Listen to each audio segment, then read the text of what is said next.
자, 이제 우리가 홍수가 그친 뒤의 이야기를 좀 해보려고 합니다.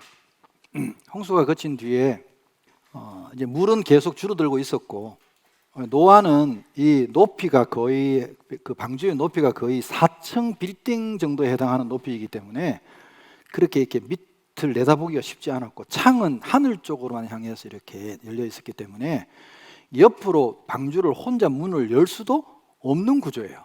그러니까 굉장히 좀 답답한 이제 그런 상황이었겠죠. 물이 얼마나 줄었는지 그걸 모르니까 노아가 이제 어느 정도 물이 줄었을 거라고. 왜냐하면 비는 일단 그친 것 같고, 그러면 이제 하나님이 어떤 방법으로도 물을 줄이셨을 텐데 과연 이게 이제 어느 정도 줄었는지, 내가 나갈 수 있는지, 이거를 이제 측정하기 위해서 하늘을 날아다닐 수 있는 이제 새를 이용했죠. 그때 방주 안에 조류는 다 들어와 있었으니까, 두상이 들어와 있었으니까. 그래서 맨 먼저 날려 보낸 새가 까마귀입니다. 여러분, 까마귀. 제가 이제 까마귀에게 요청받은 게 있어가지고 잠시 시간을 할애해가지고 까마귀에 대한 여러분의 오해를 좀 풀어드리고 싶어요. 우리는 이상하게 이게 누가 이렇게 조작을 했는지 모르겠지만, 전설 따라 삼천리라고 옛날에 그런 이제 TV에 프로그램이 있었는데, 라디오 방송도 있고 그래가지고 우리나라 사람들은 까마귀 하면 선입견이 있어요. 어떤 생각입니까?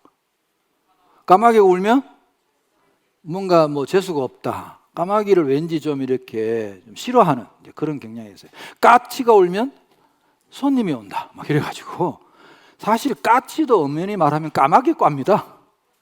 색깔이 좀 다를 뿐이지. 이 까마귀에 대한 오해가 색깔이 까맣기 때문이 아닐까, 그런 생각을 해요.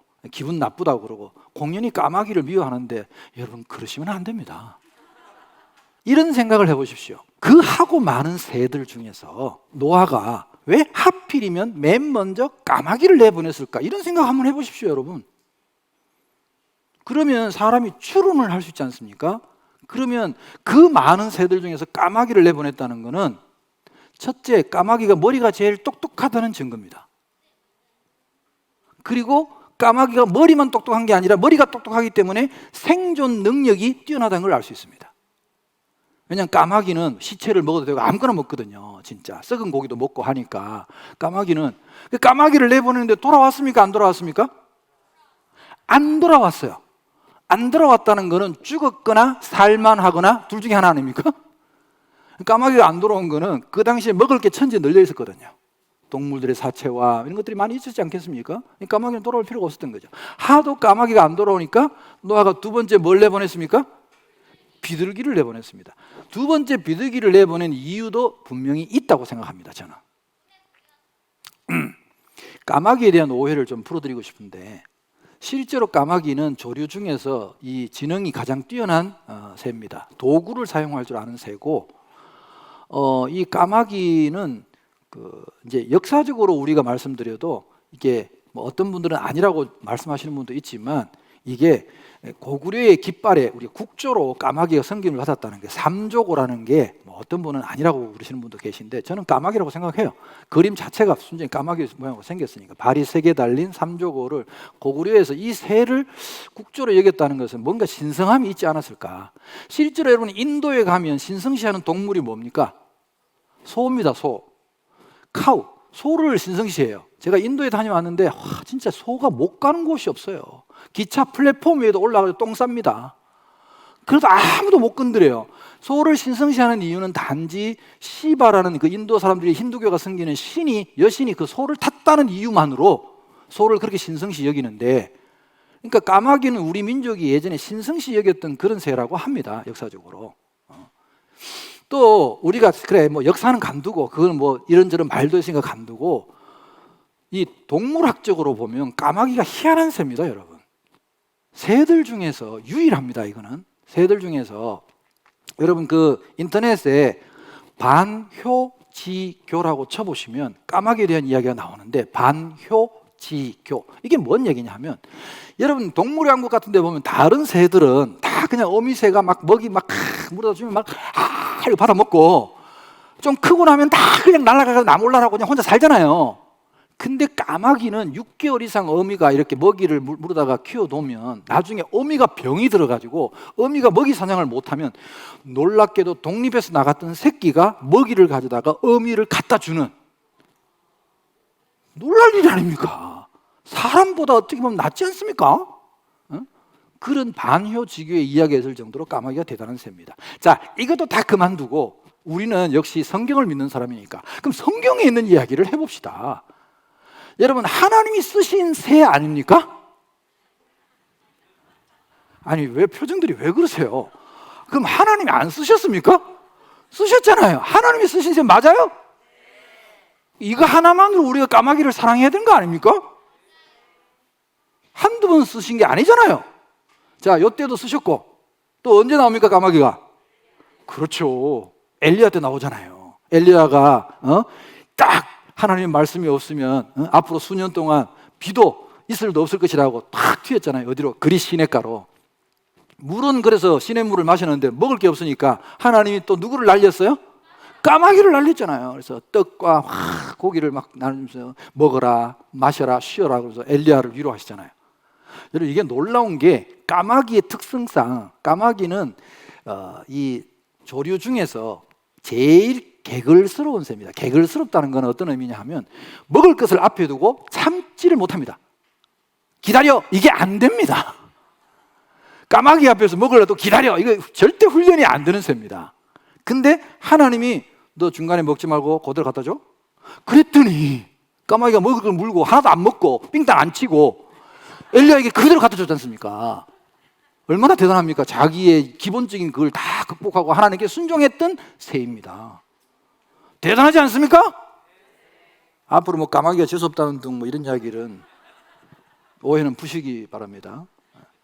두 번째, 비둘기를 날려보냈는데 여러분, 비둘기는 우리가 평소에 지금 많이 보는 새지만 사실은 비둘기는 지금 우리가 비둘기를 보면 어느덧 비둘기가 여러분 그러니까 박테리아를 옮기는, 제가 너무 잘 알아.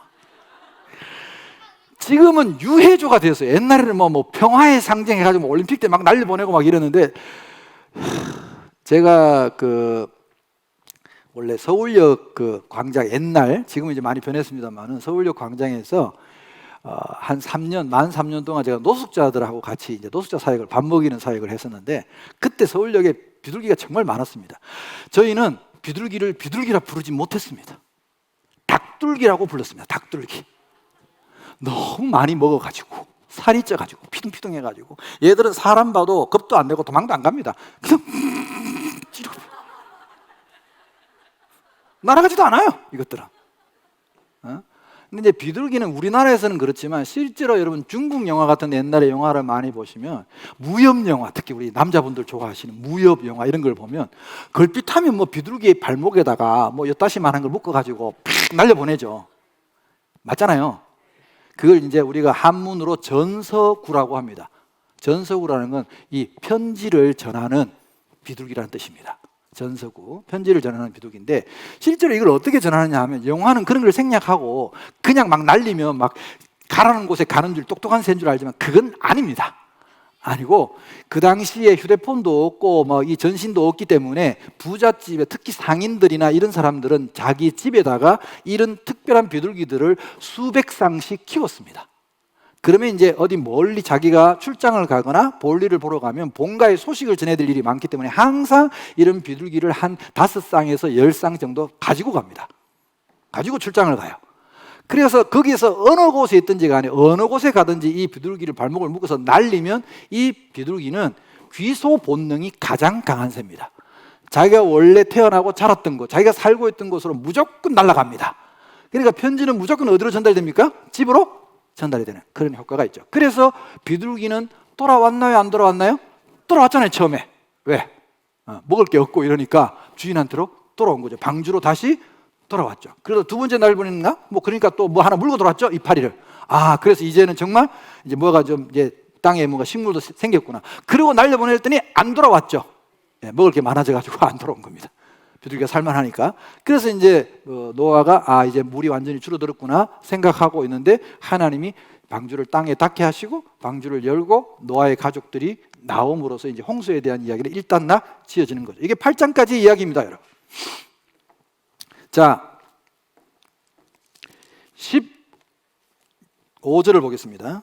8장 15절. 하나님이 노아에게 말씀하여 이르시되 너는 네 아내와 네 아들들과 네 며느리들과 함께 방주에서 나오고. 이때 노아에게 있어서 이 하늘과 땅은 우리 계시록에서 말하는 것처럼 새 하늘과 새 땅의 개념이었을 겁니다. 완전 세상이 달라졌겠죠. 이전에 노아가 살던 세상이 아니었을 겁니다. 그래서 노아가 나오자마자 20절에 보시면 노아가 여호와께 제단을 쌓고 모든 정결한 짐승과 모든 정결한 새 중에서 제물을 취하여 번제로 제단에 드렸다고 표현합니다.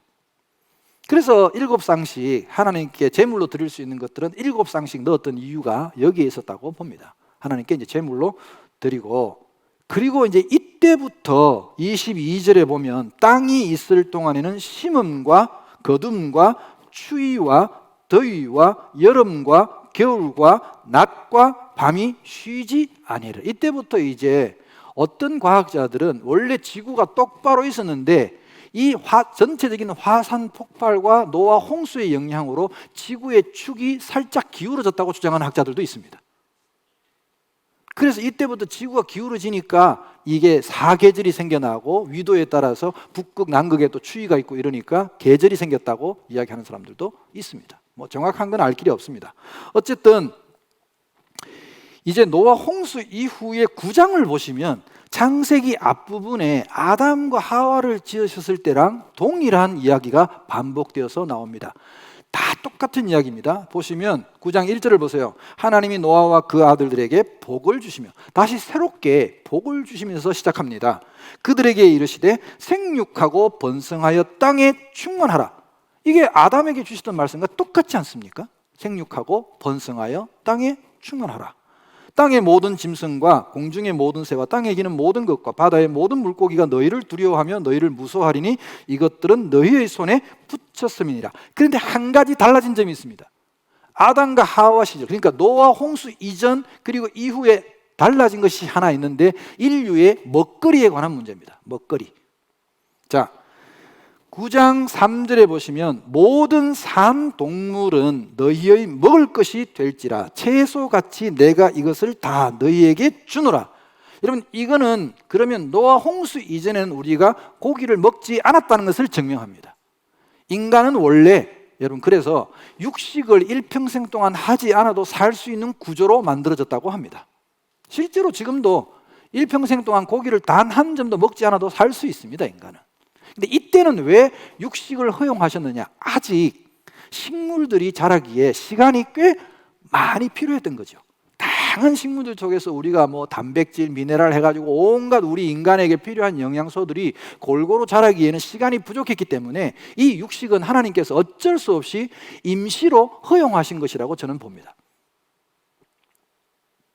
그래서 이걸 이야기할 수 있는 이유가, 근거가 뭐냐면 하나님이 고기를 먹는 것을, 육식을 허용하시면서 한 가지 금기사항을 정해놓으셨습니다. 밑에 보시면 4절에 그러나 주기는 주는데 너희가 이걸 먹기는 먹는데 고기를 그 생명되는 핏째 먹지 말라고 말합니다. 왜냐하면 피는 생명의 상징이기 때문에. 이 말은 저는 이렇게 해석합니다. 너희가 고기를 잡아먹는 것은, 동물들을 잡아먹는 것은 당연한 일이 아니다. 그래서 약간은 뭐예요? 미안한 마음으로, 동물들을 먹을 때 미안한 마음으로 잡아먹었으면 좋겠다. 그렇게 말씀하신 거예요. 그래서 피를 못 먹게 했습니다. 이 규례는 사도행전 15장에도 나와 있을 정도로 피째 먹지 말라는 규례는 신약기까지 저는 유효하다고 보는 사람입니다. 그 생명에 대한 존중, 동물들에 대한 존중. 그래서 여러분, 우리가 도축을 하고 이럴 때도 정말 그 동물들을 잔인하게 죽이는 거, 이거는 성경적으로 맞지 않습니다. 단박에 숨통을 끊어서 그 동물들도 편하게 죽게 해야 되지, 옛날 우리 어른들처럼 고기 맛 좋으라고 개를 나무에다 매달아 놓고 몽둥이로 패서 때려 죽이고 이런 거는 너무 비성경적이지 않을까 하는 생각을 합니다. 이 이유를 아시겠죠? 그럼 아니면 하나님이 왜 핏째 먹지 말라고 이런 규례를 정해 놓으셨겠느냐 하는 거죠. 임시로 허용된 겁니다. 그래서 여러분, 동물들도 서로를 잡아먹기 시작하면서부터 약육강식이라는 이 밀림의 정글이 이때부터 생긴 겁니다. 놀랍게도 여러분, 이사야 11장에 보면 하나님의 나라가 회복되었을 때의 모습을, 장면을 연상하고 있죠. 우리에게 뭐라고 합니까? 그때는 이리와 어린 양이 함께 뛰놀고, 구조상으로 지금 말이 안 되는 이야기를 하지 않습니까? 독사굴에 어린아이가 손을 넣어도 물지 않는 세상이 천국이라고 이야기하지 않습니까? 그게 원래 에덴 동산의 모습이었고, 원래 동물들과 인간은 서로 잡아먹지도 않았고 잡혀 먹을 이유도 없었던 세상이 원래 천국의 모습이고 에덴 동산의 모습입니다. 그리고 결국 우리가 회복되어야 할 모습이죠. 사실은 지금 이 세상의 동물들을 제일 두렵게 하고 동물들을 멸종시키고 동물들을 가장 괴롭히는 존재가 누굽니까? 사람도 그냥 사람이 아니라 타락한 인간들입니다. 타락한 인간들. 이 타락한 인간들이 잡아먹고 있잖아요.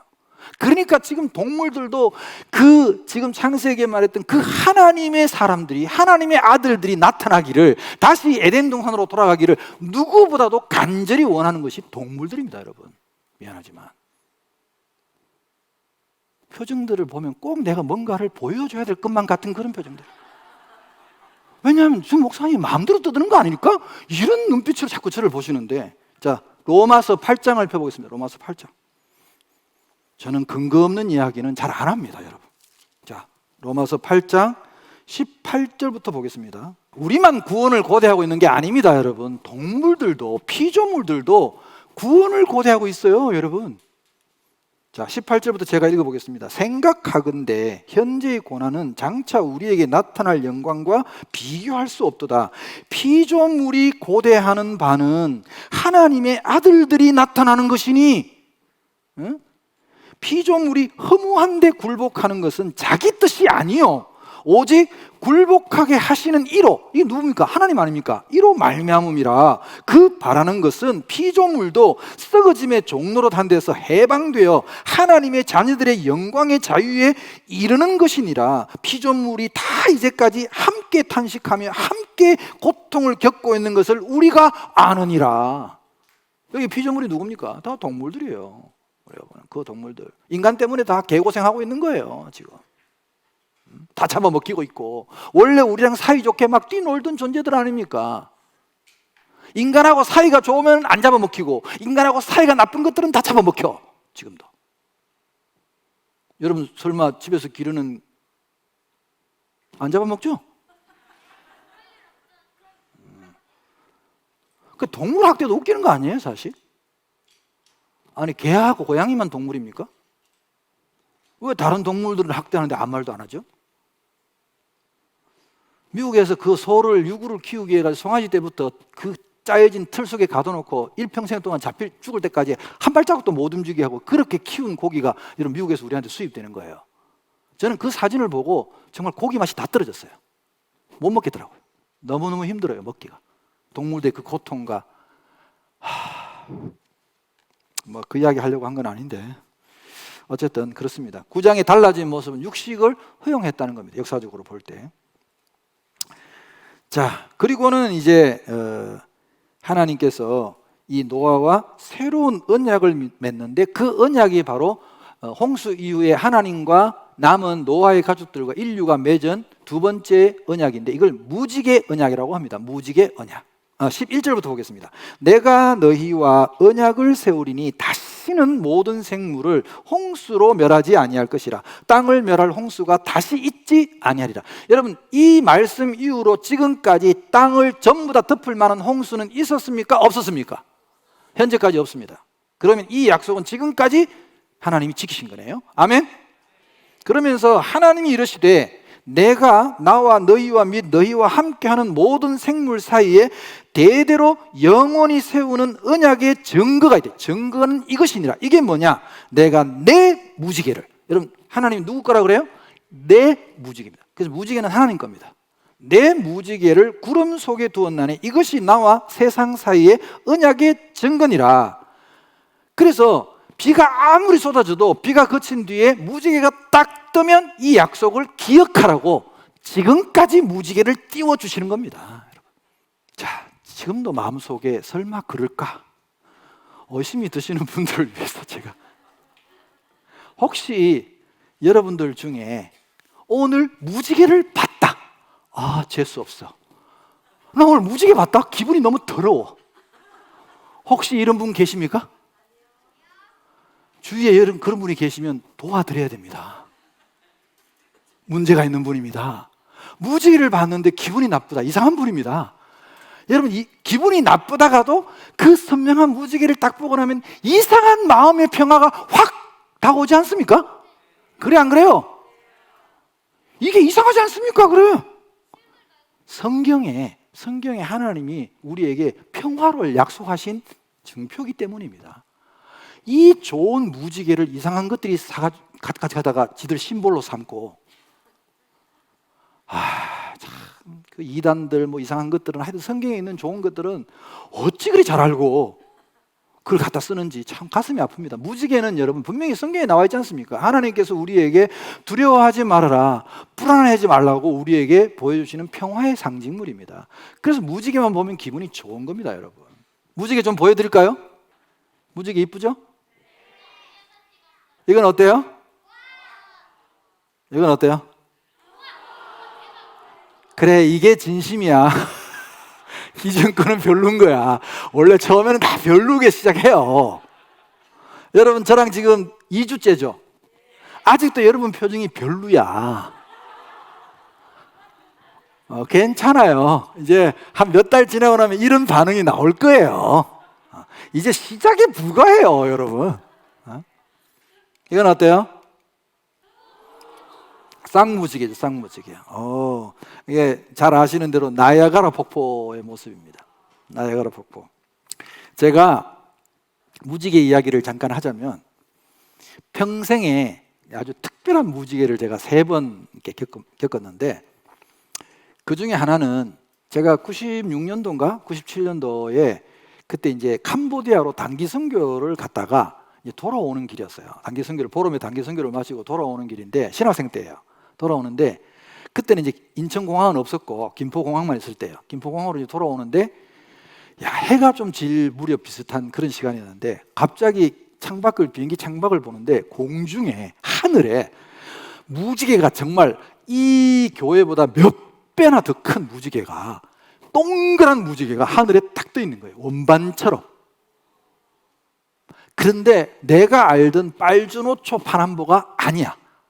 내가 알던 그 색깔이 아니고 너무나 색깔이 선명하고 아름다운데, 제가 내 자신도 모르게 눈물을 줄줄 흘렸어요. 왜? 너무 아름다운 것을 보면 막 눈물이 나고 그래요. 왜 그럴까 생각하시는 분들은 감성을 체크하시기 바랍니다. 지금 그런 눈으로 저를 보지 마세요. 저도 감성이 풍부한 사람이에요. 너무 아름다운 무지개를 보는데 막 눈물이 줄줄 나는 거예요.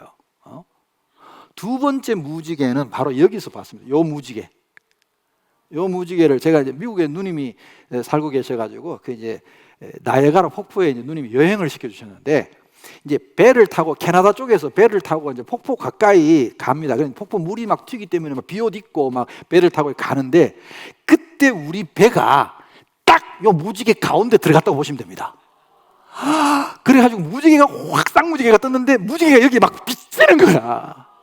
온몸에 소름이 막 끼치고, 그때 외국 사람들 막 원더풀 오마이갓 하면서 다 울고, 막 배 안에 탄 사람들 막 난리를 치고, 막 진짜 난리도 아니었습니다. 저 그때 또 눈물이 나더라고, 진짜.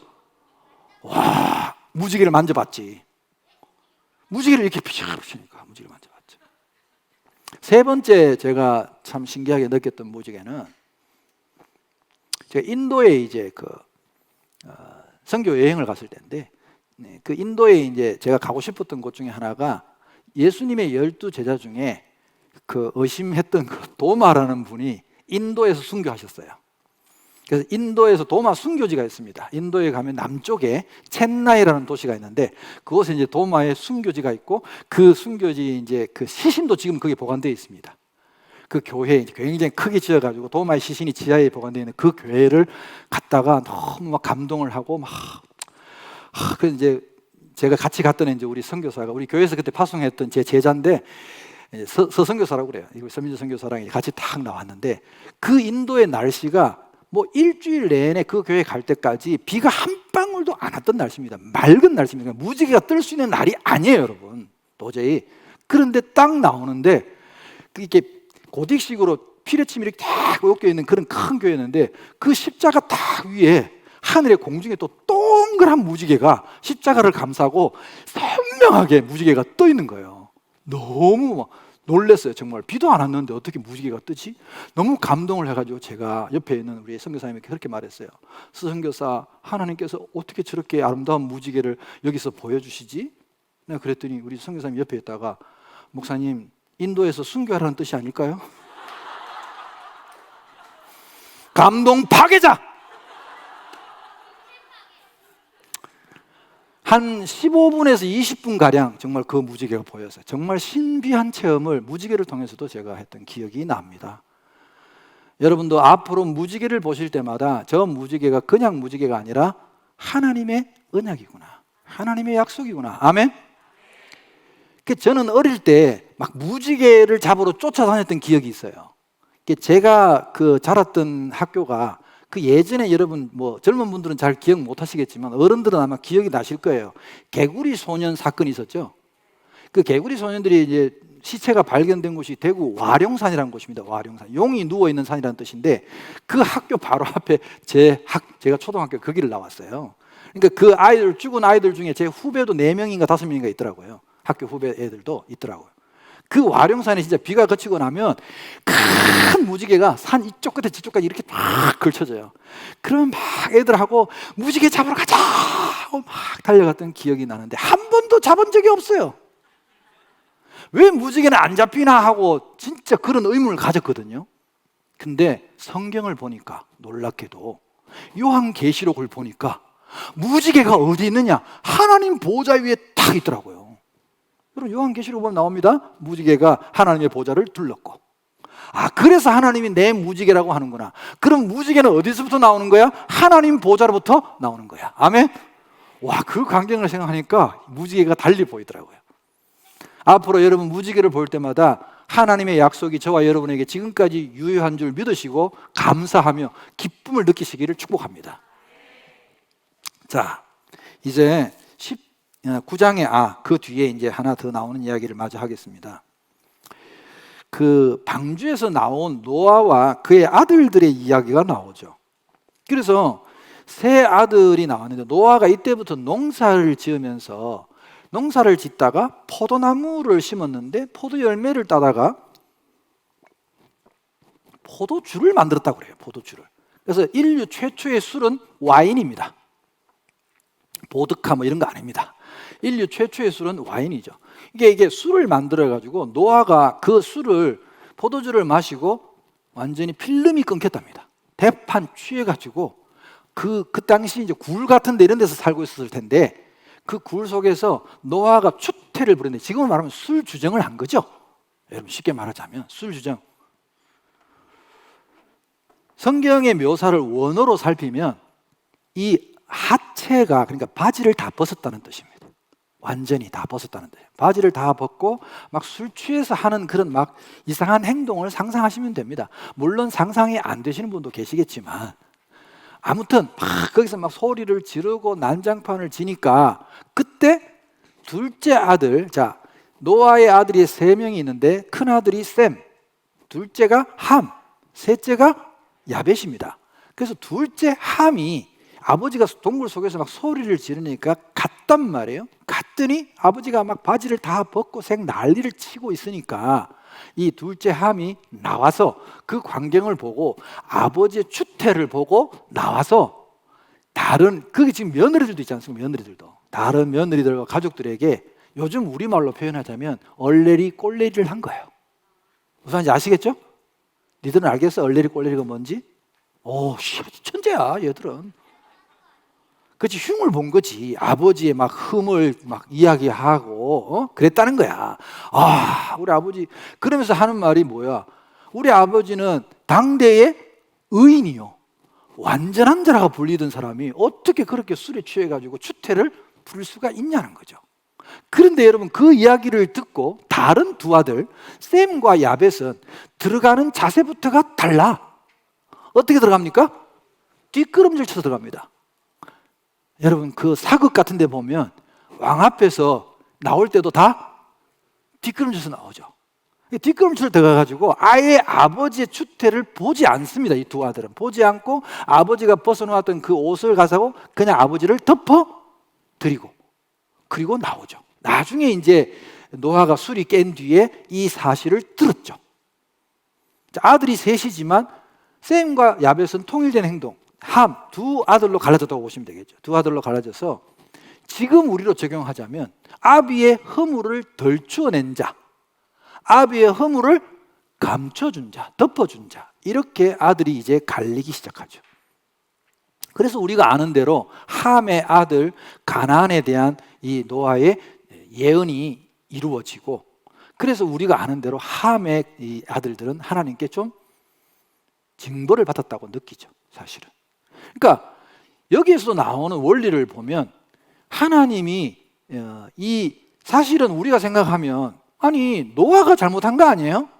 노아가 술을 마셔서 추태를 부렸으니까 아들이 추태를 부린 걸 본 걸 이야기했을 뿐인데 그걸 왜 함의 아들까지 저주를 하시느냐, 이렇게 말씀하시는 분들이 계시는데, 성경에도 보면 이 원리가 그대로 적용되는 것 같아요. 하나님은 형제의 허물을 덜 추어내는 자보다 형제의 허물을 덮어주는 자를 사랑하시는 것 같다는 생각이 들어요.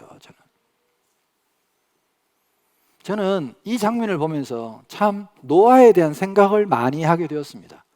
이런 의문을 가졌죠. 노아는 왜 그랬을까? 하나님과 동행하던 자였고, 정말 지금 우리로 말하면 신앙이 정말 깊으신 분인데, 하나님과 늘 동행하며 순종하던 분인데, 그 어려운 방주도 다 짓고 세상에 다 뒤집어질 일을 겪으신 분인데 어떻게 이렇게 술에 취해가지고 자기를 막 이렇게 일탈을 하고 그랬을까? 그런 생각을 해봤어요. 여기에는 분명 뭔가 이유가 있지 않겠나. 그리고 놀랍게도 여러분, 하나님이 그 함에 대해서는 나무라시는데 정작 이 일을 이행한 노아에게는 아무 말씀도 없으시잖아요, 성경에. 그래 안 그래요? 사실로 말하자면 노아를 혼내야죠, 하나님이. 너 왜 그랬어? 이렇게 말해야 되는데 노아에게는 아무 말씀이 없었어요. 그 말 뜻은 나는 네 마음을 이해한다, 그런 뜻이 있다고 봅니다. 이런 생각을 해봤어요. 노아가 홍수가 끝나고 나왔는데 아무도 없잖아요, 여러분. 방주를 열고 나왔는데 아무도 없어. 아들들은 그래도 지 또래라 삼형제나 있지. 노아는 이제 친구도 없어.